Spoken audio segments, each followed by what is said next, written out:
Manipur has been witnessing ongoing violence for the last 3 months. The ethnic conflict between the valley dwelling Meiteis and the hills dwelling Kukis and other tribes has still now claimed over 180 innocent lives.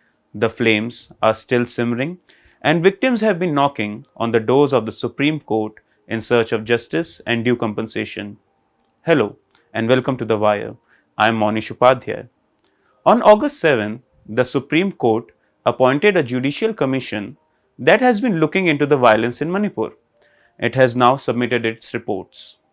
The all-women Judicial Committee, headed by former Jammu and Kashmir High Court Chief Justice Geeta Mittal and comprising retired justices Shalini Joshi and Asha Menon, has highlighted various gaps which hinder rehabilitation and compensation for the victims.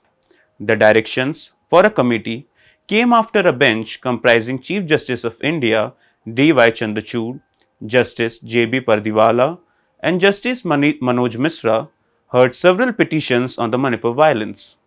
Among the petitioners were also two women from the Kuki Zomi community who had been sexually assaulted and paraded naked. The incident had once again brought national attention to the ongoing ethnic strife. The Supreme Court has also constituted no fewer than 42 special investigation teams to look at the FIRs related to heinous crimes such as murder, arson, outrage of modesty, rape, and so forth. The three reports submitted by the committee highlight the need for reconstruction of identity cards and better facilities for disbursement schemes. The reports deliberate on the loss of personal documents of those displaced. They discuss several gaps that could impact relief and rehabilitation benefits reaching the persons affected by the violence. Amid widespread reports of arson and property damage in the erstwhile state, many have lost key identification documents such as Aadhaar cards, election cards, and driving licenses. Disbursement of any benefits under any government scheme, including of compensation, is only being effected through bank accounts. How would displaced persons who had to run in order to save their lives produce such records? Persons with disabilities still require valid disability certificates granted by the health department in the Manipur government.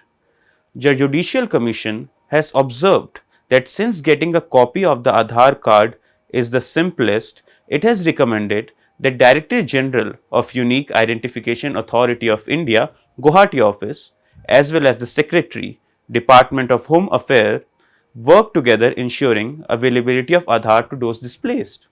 It has also recommended that the Secretary of the Department of Finance issue appropriate instructions to banks in affected parts of the state to make available details of bank accounts held by those displaced.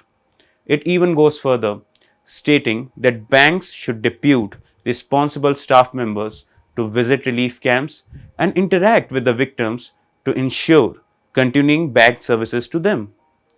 The Judicial Commission has also taken a close view of the Manipur Victim Compensation Scheme 2019, under which victims of the identified criminal offences are entitled to compensation. The committee, however, found many gaps in the scheme's provisions. In order to attain compensation, appropriate FIRs must be lodged. This in a state where there are widespread reports of FIRs not being urgently filed by the police administration. Very limited offences are covered under the scheme, considering the scope and intensity of the ethnic violence witnessed by the population. It requires that the victim or his or her dependents first make an application to the State or District Legal Services Authority. The District Legal Services Authority is a statutory body which provides free and legal competent aid in the nature of counseling and legal advice.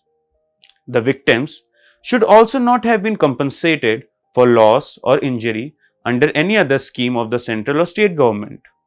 Loss or injury sustained to the victim should have caused substantial loss to the income of the family, making it difficult to live as before without the financial aid. It is unclear how this exact figure will be decided. The committee has also agreed that there is an urgent need for psychological, medical, and legal assistance to the victims.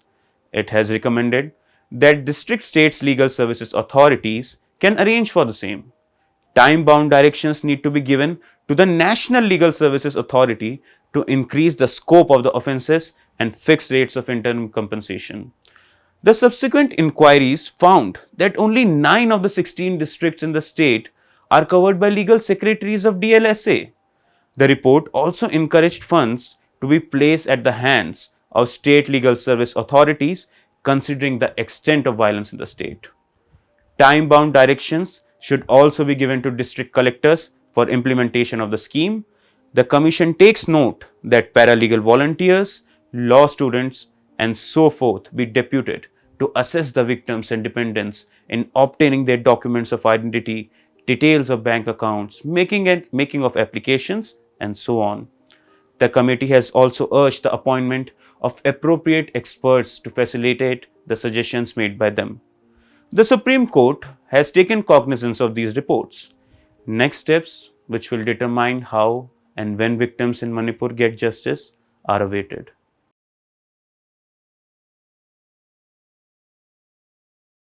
To receive instant updates on all videos from The Wire, click the subscribe button and hit the bell icon. Pay to support independent journalism. Click the link in the description and choose the amount you want to pay.